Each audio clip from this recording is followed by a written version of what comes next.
साथियों, आज की हमारी चर्चा भगवान श्री कृष्ण से जुड़ी हुई है।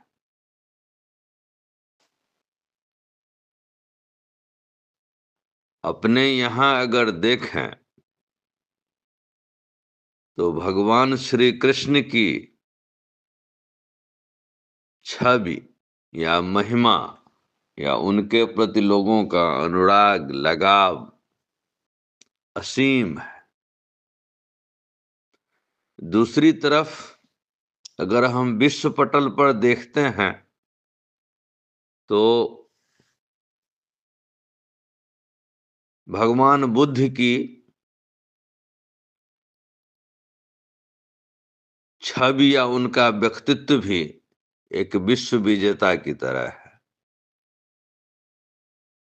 क्या भारत, क्या चीन, जापान, कोरिया, मध्य एशिया,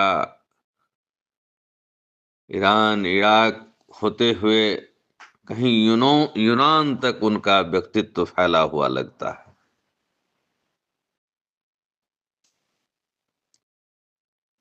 और तब इन दो महान व्यक्तित्व में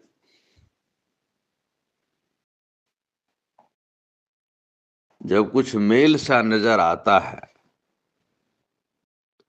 तो उधर गौर करना पड़ता है। इस हिसाब से आज का वीडियो बहुत ही रोचक होने वाला है और मैं आग्रह करूंगा कि इसे अंत तक अवश्य सुनें। लेकिन वीडियो शुरू करने से पहले मैं यह स्पष्ट कर देना चाहता हूं कि इस चैनल का एकमात्र उद्देश्य है शोधपरक छात्रों के लिए नई सोच और तर्क संगत जानकारी जुटा कर देना। इसका उद्देश्य किसी जाति, समाज, धर्म, संप्रदाय, भाषा, क्षेत्र, व्यक्ति, वंश या किसी परंपरा आदि का न तो विरोध करना है और न ही किसी की भावना को आहत करना है। यह किसी राजनीतिक लक्ष्य या विचार से भी प्रेरित नहीं है और इसे राजनीति से जोड़कर न देखा जाए। इसको केवल जानकारी के रूप में तथा शैक्षणिक उपयोगिता तक ही सीमित समझा जाए। तो आइए अब वीडियो की शुरुआत करते हैं। तो जैसा कि मैंने शुरू में कहा है कि दोनों ही व्यक्तित्व भगवान कृष्ण और भगवान बुद्ध महान हैं। अगर कृष्ण भारतीय वाङ्मय में हैं तो बुद्ध विश्व पटल पर है। हाँ, ऐतिहासिकता के हिसाब से बुद्ध अधिक ज्यादा ऐतिहासिक हैं कृष्ण की तुलना में।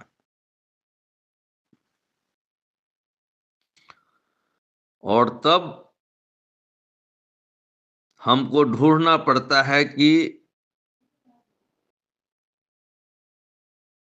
कृष्ण के व्यक्तित्व में बुद्ध कितने हैं।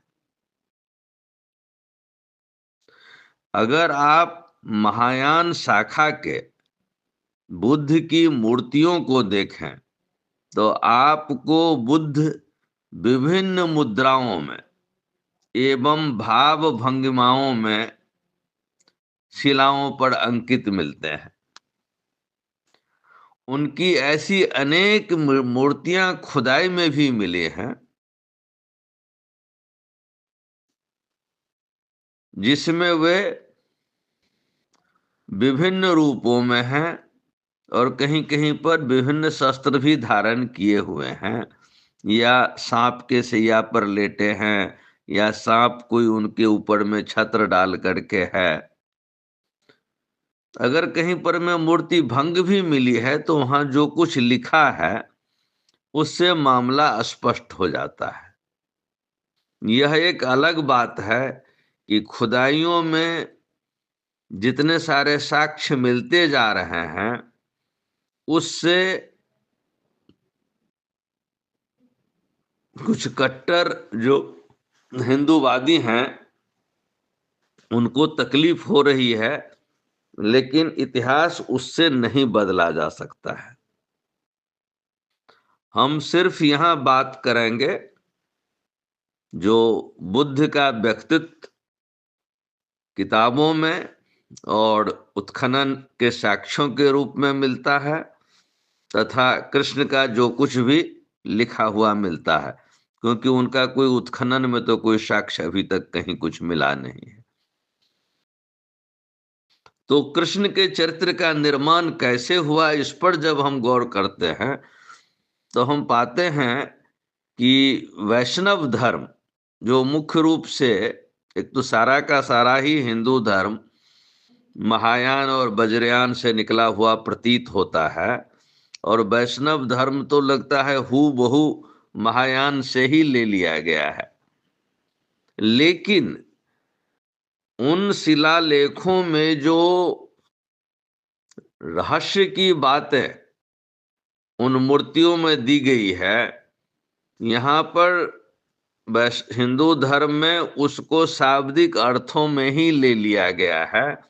और इसका कारण जो मेरी समझ में आता है वह यह कि हिंदू धर्म चलाने वालों में मुख्य रूप से वे पुजारी लोग थे जो, आप कह सकते हैं कि यवन यूनान के तरफ से, रोम, मिस्र या ईरान के तरफ से आए थे, और उन्होंने बीच बीच में कुछ जोड़ के कुछ घटा के इस तरह से वो कस्टमाइज जैसा करते रहे हैं धर्म कोड। इसीलिए किताबों में आपको विवरण में भिन्नता दिखाई देती है। लेकिन हम उन सब चीजों में यहां नहीं जाएंगे। हमें जो सिर्फ साक्ष्य मिल रहा है और जो तर्क संगत लगता है उस पर बात करेंगे। बहुत सारे मूर्तियों में जो पत्थर पर उकेरे गए हैं, तो बुद्ध कभी चक्र लिए हुए, कभी त्रिशूल लिए हुए, कभी उनके हाथ में शंख या कमल या गदा या और भी जाने कई तरह के अस्त्र वगैरह दिखाई देते हैं। बुद्ध की कई मूर्तियां मिलती है जिसमें इंद्र उनके सामने झुके हुए हैं, ब्रह्मा झुके हुए हैं। ऐसी ऐसी मूर्तियां सब भी मिली हैं। लेकिन सबसे बड़ी चीज जो गौर करने वाली यह है कि बुद्ध 100% योगी थे, और एक भी शिला पर उकेरे गए मूर्तियों में उनको युद्ध करते हुए नहीं दिखाया गया है। यह बहुत बड़ी चीज है और इसको गौर करने वाली बात है कि बुद्ध एक योगी हैं। अस्त्र शस्त्र उनके हाथ में दिखा दिया, लेकिन युद्ध करते हुए नहीं दिखाया है। इसीलिए बुद्ध जब कहते हैं कि संघ में ही शक्ति है, तो उनका आस संघ से क्या है यह जानना जरूरी है। लोग संघ का मतलब साधुओं का एक समूह, एक भीड़, ये समझ लेते हैं। बुद्ध का तात्पर्य यह नहीं था। बुद्ध का संदेश विशुद्ध आध्यात्मिक था, और वो कहना चाहते थे कि इंद्रियों के नियंत्रण से जो सम्मिलित शक्ति प्राप्त होती है वही संघ है। और उस संघ के शक्ति की महानता के विषय में उन्होंने कहा है कि संघ में ही शक्ति है। तात्पर्य यह है कहने का कि इंद्रियों पर पूर्ण विजय पाने की बात ही बुद्ध करते थे, जो सनातन धर्म के मूल धारा में हर जगह प्रवाहित है। क्योंकि 10 इंद्रियों, 5 ज्ञानेंद्रिय और 5 कर्मेंद्रियों को उनसे जुड़े हुए जो भोग या विषय हैं, उन सबों को एक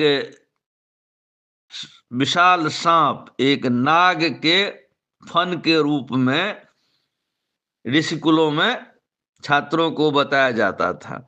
यानी कि जो मनुष्य जिसने इंद्रियों को वश में नहीं कर रखा है और 10 इंद्रियों का दास बना हुआ है, वह 10 फन वाले नाग से ग्रसित है। एक योगी को इस 10 फन वाले नाग को पूर्ण रूप से नियंत्रण में करना पड़ता है, यानी कि इंद्रिय निग्रह करके जीना पड़ता है। तब वही इंद्रियों की जो सम्मिलित शक्ति है, नियंत्रित इंद्रियों की, वह योगी की शक्ति बन जाती है।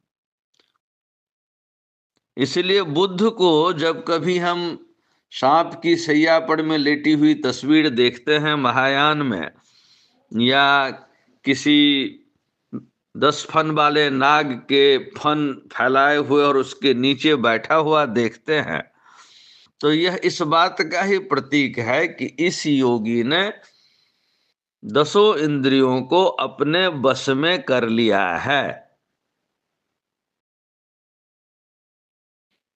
हिंदू धर्म जब बना तो उन लोगों ने भी इस बात को दिखाना चाहा और भगवान श्री कृष्ण को एक 10 फन वाले कालिया नाग के फन के ऊपर दिखाया, जिससे कि वो जैसा लगता है कि सारे उसकी जो फनों में रस्सी डाल के उसको जैसे घोड़े को रखते हैं वैसे नाथे हुए हैं नागों को। लेकिन जब इंद्रियों को रखने की बात होती है तो वह भौतिक नहीं होता है, क्योंकि भौतिक जगत में न तो 10 फन वाला कोई नाग होता है, न उसके नाक में रस्सी डाल करके उसको नाथा जा सकता है। यह एक सांकेतिक बात थी जो ऋषिकुल के गुरु शिष्य परंपरा में रहस्य के रूप में बताया जाता था, सांकेतिक रूप में, जिसे महायान में उकेड़ा भी गया इसमें, लेकिन हिंदू धर्म में इसको कुछ दूसरे ढंग से दिखा दिया, जिसमें योग की बात कम उभर के सामने आई। वह शाब्दिक अर्थों में ही लगा कि कृष्ण जो है ऐसे किसी 10 फन वाले कालिया नाग को नथ दिए हैं उसकी नाक में रस्सी डाल करके। लेकिन जैसा कि बताए ऐसा भौतिक जगत में नहीं होता, यह सांकेतिक है। तो जहां बुद्ध के तस्वीर में लगता है एक योगी की योगिक शक्ति का संकेत मिलता है, यहां पर में कुछ शारीरिक शक्ति जैसी बात दिखती है। और इसका कारण यही हो सकता है कि जो हिंदू धर्म के पुजारी थे, जो मूल रूप से अपने यूनान की जो रीति रिवाज थी, या रोमन में या मिस्र में या ईरान में थे, उससे ग्रसित होकर के जो कुछ भी ले रहे थे यहाँ, उसके अंदरूनी भाव को नहीं समझ रहे थे, निहितार्थ या गूढ़ार्थ को नहीं समझ रहे थे, तत्वार्थ को नहीं समझ रहे थे, वह शब्दार्थ ही ले रहे थे और वैसी ही तस्वीर बनाते चले गए, जिसे आज हम वास्तविक मानने लगते हैं। और यही कारण है कि इन सब चीजों में जब बात हुई तो उनको फैलाने के लिए चमत्कार का सहारा भी लेना पड़ता था। जैसे भगवान यहाँ प्रकट हुए, भगवान ने फलाने को दर्शन दी, भगवान ने फलाने के लिए ये काम किया। इस तरह की जो बातें हैं वह मूल सनातन धर्म में या बुद्ध के उपदेश में नहीं मिलता है। इस तरह की चमत्कार जहां पर में कि भगवान स्वयं किसी के लिए काम करने के लिए दौड़ पड़ते हैं, यह सब यहीं पर में आपको हमको देखने के लिए मिलता है, हिंदू धर्म में देखने को मिलता है। और जो अगर कोई इस बात पर में प्रश्न उठा जाए तो उसको तलवार से भी निपट लेते थे। तो इसीलिए हिंदू धर्म के विषय में कहा जाता है कि यह तलवार और चमत्कार के बल पर में स्थापित किया गया।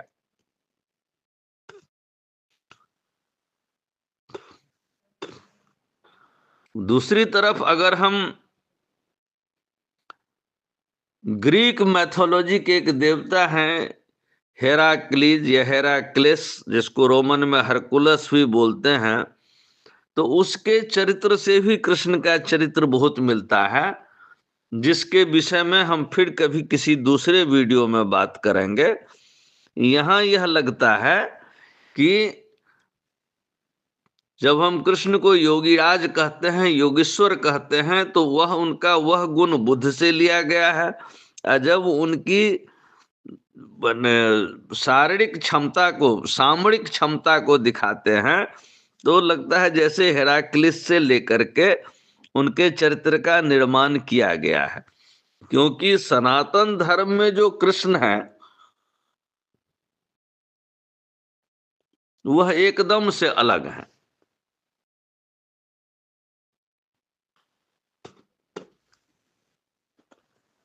सनातन धर्म में ऐसा मानते हैं कि यह शरीर, हर प्राणी का शरीर एक रथ के तरह है, और यह शरीर इस पृथ्वी पर एक रथ की तरह चलता रहता है, और यह तब तक चलता है जब तक कि आत्मा उसमें स्थित है।